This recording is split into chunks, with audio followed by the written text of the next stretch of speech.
Hello everyone, thank you for listening and welcome to this latest mini-series brought to you by the National Federation of Young Farmers Clubs in association with Kuhn Farm Machinery.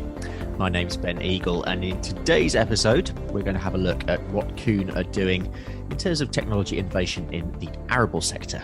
To do this, I'm joined by Rupert Griest, who started working for Kuhn in 2020 as the non-inversion and spraying sales specialist for the middle of the country, and John Holland, who has been working for the last 3 to 4 years as an area sales manager for central parts of the UK.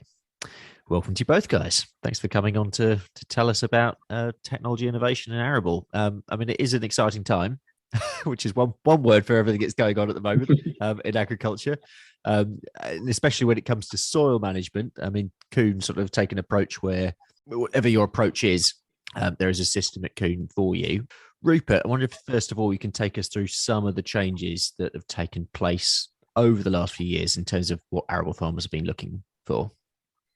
Yeah, thanks, Ben. I think one of the primary things they've been looking for is reduction of costs, and also secondary, the ability to be able to be more preserving towards the soil structure, and actually being more aware of the fact that the soil has got to be looked after. So technology is obviously a buzzword that is in the system, and obviously Kuhn have been able to implement that with various different machines.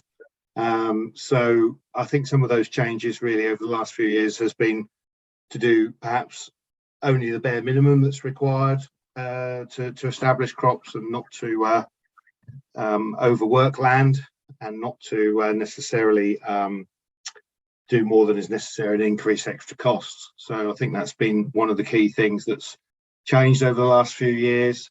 And as I say, that I think also people have become a lot more aware, farmers and growers are a lot more aware of what actually needs to be regenerated into the crop and into the soil itself. So I think that's one of the key things. So in terms of kit, how is the sort of situation reacted to that, and what are some of the key ways that you think kit has been innovated in recent years, or tech has been used in various ways, and what if any has had a significant impact on the industry? Who wants to start with that? John? Thank you, Ben. As Rupert rightly said, technology is really being embraced by the customers, and they're looking towards it to make it themselves more efficient, looking at their inputs, looking at their outputs. But the way sort of they're embracing it is looking at GPS and that side of it, being more mindful really of their fertilizer application costs, their spraying costs, making sure they're putting product in the right place at the right time, and not wasting, to get the best out of it. There's different ideas, such as we've had a lot of customers go to look at VistaFlow, which is a universal tram lining head, so they can do GPS tram lining. They can also do more managing their headlands better through the turning on and off of the machine, and monitoring it using the GPS side that way. And that can be utilized from a conventional system where people are ploughing and power harrowing, but also in a non-inversion, in a min-till regenerative agricultural from direct drilling. So that technology is really transferable across different farming practices. And that's what we've been developing and working on as a company. So let's look at cultivators specifically, John. How has Kuhn worked on improving designs over time? Really offering a larger range. So we've got something for everyone. We've brought bigger models in for, especially for your XL farmers, like the 12-meter up timer.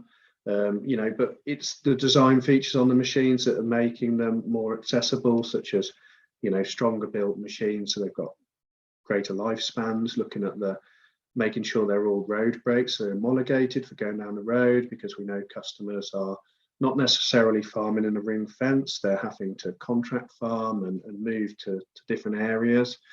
So having that ability to go 40k down the road but be safe and legal is very key.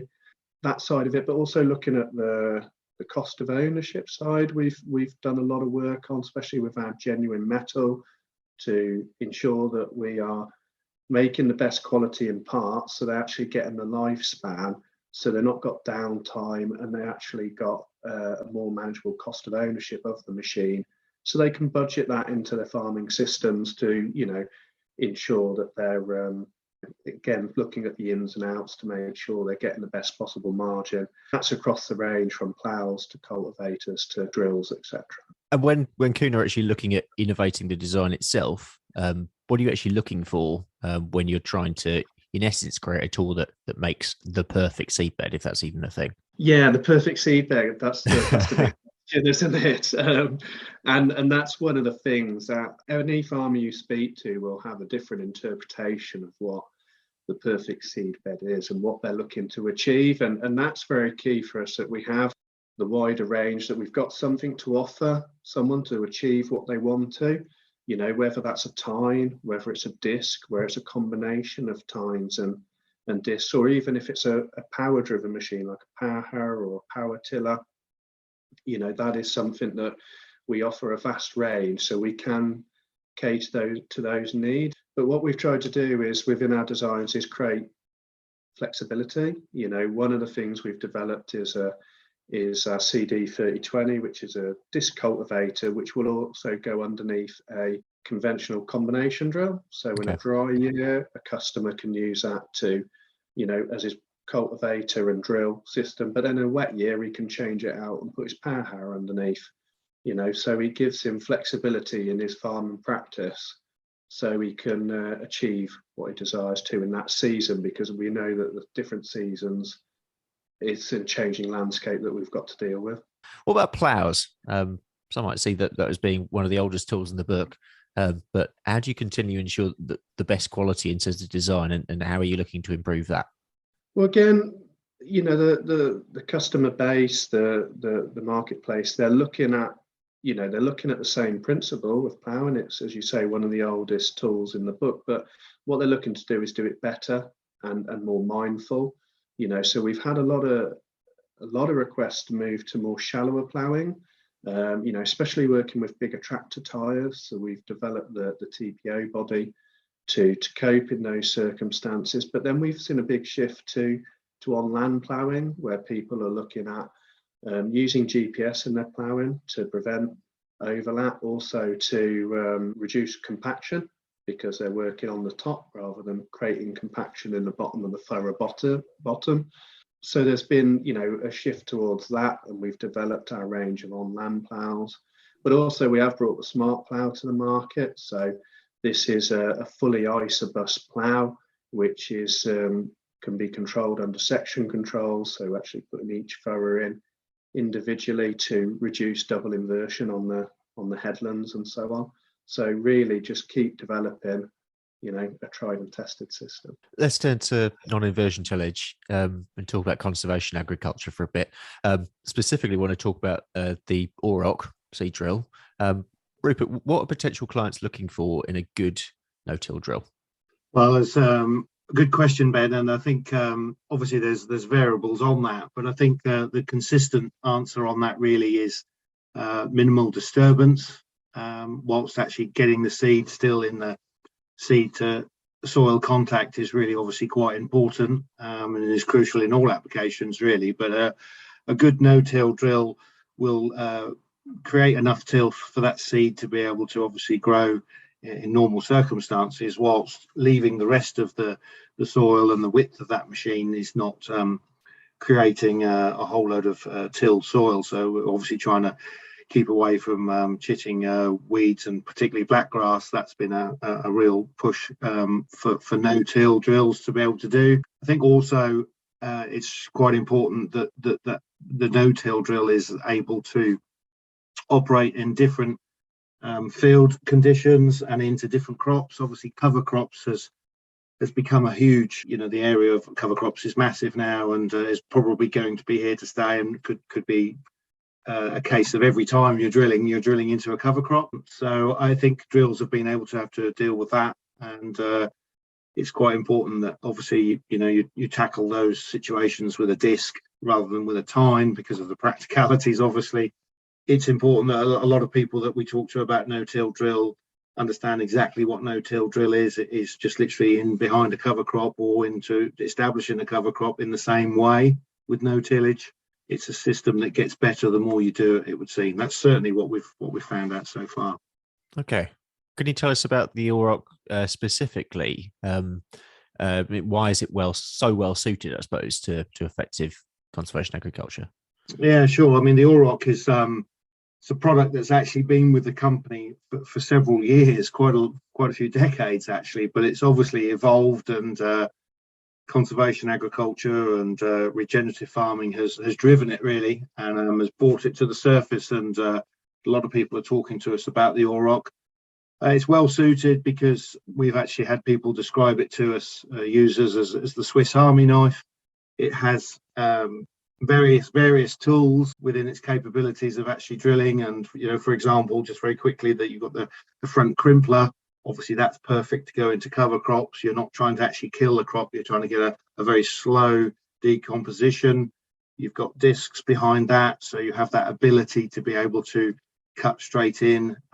They follow directly in line with the seed coulter, but those opening discs are followed by a full width set of wheels that just tamp down any disturbance, and then obviously you're individually slotting the seed into that slot that was previously created by the disc. The Auroch, obviously a nice feature of the Auroch is its twin tank, so we have the ability to be able to put two different products in at the same time, so we can have company crops. And that's been a really popular thing, and people are very much wanting to look at that at the moment. There's the ability to add a third tank as well, so we can start putting cover crops in with the drill as well. And the cost of machinery has unfortunately gone upwards, and everyone's trying to justify and see that spread of ability to justify that machine in more than one application. It's numerous, and back to the Swiss Army knife, that's where the Auroch scores, we feel. Yeah, I mean, clearly there is that to it. I mean, what sort of feedback or questions have you had from clients, and perhaps how is that feedback used to then fed back into the design teams when you're looking at innovation? Well, I think it's a great question, really. I mean, a lot of the feedback has been, you tick 6 out of 7 boxes, and there's always, can we tick the 7th? And people are wanting to put on other products at the same time when they're drilling. So, as an example, that would be slug pellets, Avadex granules. And so that's feedback there, the wanting of customers to be able to do that. And primarily, we've been able to facilitate that. I think the other thing has been, obviously, customers are going back to some of our earlier questions and points that John was making, is that, wider implements and higher level of technology is required. Variable rates want to come into play as well. So we've had that challenge to try and facilitate from customers. As I say, wider widths, higher speed travel. Everything's been thrown at us really, but it's such a change. It's always difficult to try and keep up with it. But I think we've successfully done that to date. Technology is always going to be moving forward, isn't it? And we've got to integrate that into the machines as much as we can. Yeah. What about when it comes to smaller tech, John, like the Kuhn app, for example? I mean, how else is Kuhn looking to technology to innovate your service and what you do? Yeah, I think, as you rightly just said, the apps, we offer a number of apps really, depending on the product, from the spread set app on the fertilizer to seeding apps and so on. We're constantly updating those because they're live. So it's great for setting up the machine for the customer, because new products, new fertilizers are coming on the market, so that information's being updated. But also what we've been doing a lot behind the scenes is a lot of video tutorials for our technical departments within the dealership. So there's video tutorials for them to learn and how to set the machine up and so on. We've integrated part systems of iSearch, where a dealer can look at their stock, Kuhn stock, and also other Kuhn dealers' stock. So it may be that they don't necessarily have a part in their own stock, but a dealer, 50 miles away might have one, so they can direct the customer to make it easier and get them up and running again during those harvest periods. But also a big thing that we've been pushing for a number of years now is My Kuhn, which is a customer-based portal where they can log in, set up their own account, all free of charge, where they can register their machines, and they can look up the parts manuals. They get the latest technical information and updates through it, and any changes coming through on the machines. And they can even look up and see how much that bit's going to cost them, so they can work out what their costs are going to be on their wear and parts for the season. And they could even go through and order it from the local dealer, so they literally can just pop down there and it's ready on the counter for them. So really making the information accessible through the technology is an important side for us. Some blue sky thinking from you both. Where do you see things going in the future when it comes to further innovations? There's a massive question there. Who wants to start with that? John, let's go to you first. It's a very good question, really. As we've said, the customers are embracing the technology, but obviously technology, there's different levels of cost. What the key, I think, for us is it's going to be driven a lot by legislation. What legislation is brought in, what chemicals we can use, what we can't use, and that's a big thing, whether we end up selling more Plows or we end up selling more Aurochs. It's the big question mark in the industry. But the thing for us is, we know the world's got to eat. There's got to be food. There's got to be sustainability. And if we can offer kit that produces it more effectively and more cost effectively for farmers, that's the key. So I think the technology is a real key sign of it, to make sure that we are, looking after the soil structure, but also producing the yields to be able to feed the world effectively. So that's the technology, and that is the key. Rupert, what do you reckon? Yeah, it's a challenging question, isn't it? But I think in relation to further innovations, something that I'm getting involved in conversations with customers quite a bit now on my side is, carbon neutral is quite a big challenging question. And I think perhaps we've got to look at ways of either machines can be capable of perhaps not calculating carbon release, but actually having an idea of what that looks like on paper for a starting point, and then maybe after that we can start to understand that this machine compared to that machine would be less carbon releasing. I think a great example of that for us is strip tillage. It's been around for decades, but it's coming in at the moment a lot. So I think innovation around that, and actually farming a strip of land and then managing a strip of land across the field is quite mind-boggling. But I think it linked in with carbon release and carbon capture and that whole CO2 buzzword, for the want of a better phrase at the moment. That's something that we've got to get onto quite quickly, I think, because it's here to stay, and we've all recognised that needs looking at. So I think that needs innovation. I do think something that John touched on as well is that technology within the apps is still something we've got to embrace. Who knows? We might have a carbon capture app before we know where we are one of these days, and it could just be quite important. As these machines travel across the field, we might be able to capture that data. So it's a challenge, and as you said at the beginning of this presentation, it's exciting times. Yeah, no, really interesting. Watch this space, I suppose, everyone. And finally, John, just for our listeners, many of whom might be starting to think or thinking about a career in ag, in whatever area of ag that might be, where could they go to find out more about what you do? Well, there's several ways they can find out more about Kuhn Farm Machinery. We've got the website, www.kuhn.co.uk. We'll throw on all the major social media platforms: Facebook, Twitter, Instagram, YouTube, TikTok. So there's always these formats are always being updated daily with all the latest stuff that's going on, whether it's us in the field or new products coming through to the marketplaces with user stories and testimonials and that side, and also there's the careers path as well from the website. So, any opportunities coming up are there available.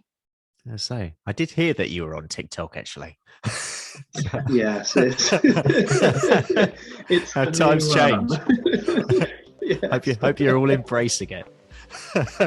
We are. Right, well, that is all we have time for. But a massive thank you to John and Rupert for joining me on this episode. There will be a couple more of these podcasts coming out very soon.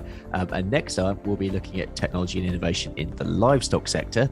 On behalf of YFC and Kuhn, I want to thank you for listening to this podcast, and please do give it a share on your socials. For now, though, it's goodbye from me and the Kuhn team. This podcast was presented and produced by Ben Eagle for the National Federation of Young Farmers Clubs. It featured John Holland and Rupert Greast and was supported by Kuhn Farm Machinery.